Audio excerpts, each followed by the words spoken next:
Well, I have fluid in my lungs, and I've been messing with this for a month. My rent went up $202 a month. They replaced some flooring in my apartment that I had to pay for, by the way, to the tune of $1,159.10.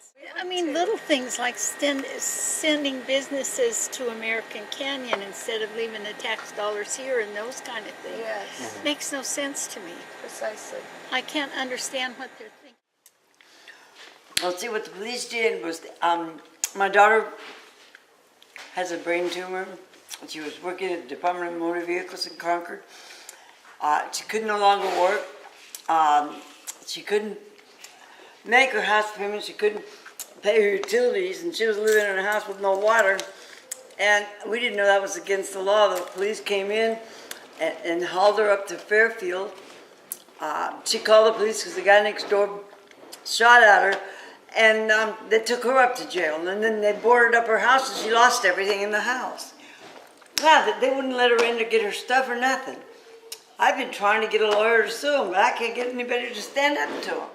What I'd like to talk about is the new political developments that are occurring in Vallejo are being populated by people that haven't been here for more than a year, 2 years, 3 years. Okay, there's a new spirit that's sort of entering into this town, and that's important.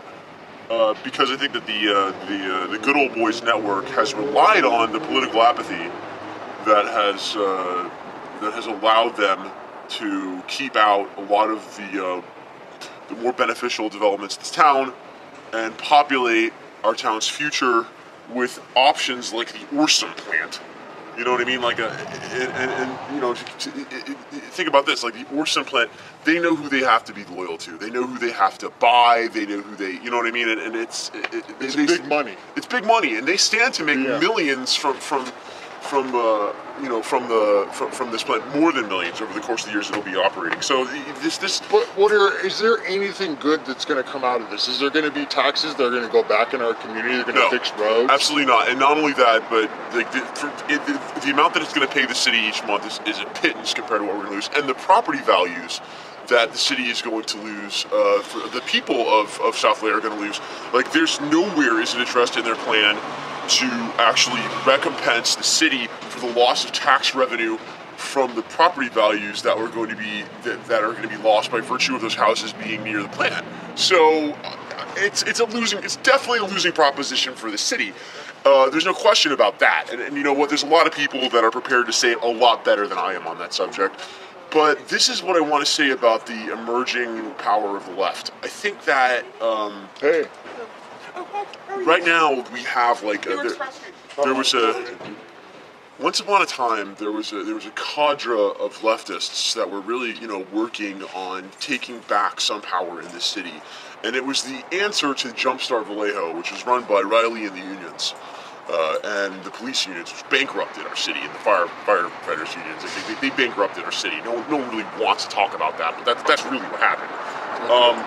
And basically, like, with Stephanie Gomes, Katie Meisner, a few other people that I'm not going to name right now, but the point is that, like, those people are like, Stephanie Gomes is gone. She's exhausted. The police, like, ran freaking. They ran like I'm on camera right now, homie. The police ran like raids on her house while she was gone. They would dig through her trash. They would go into her house. Like she's done. She's done with politics, and a lot of those people are too, because of like what they had to endure from the abuses from that Good Old Boys Network.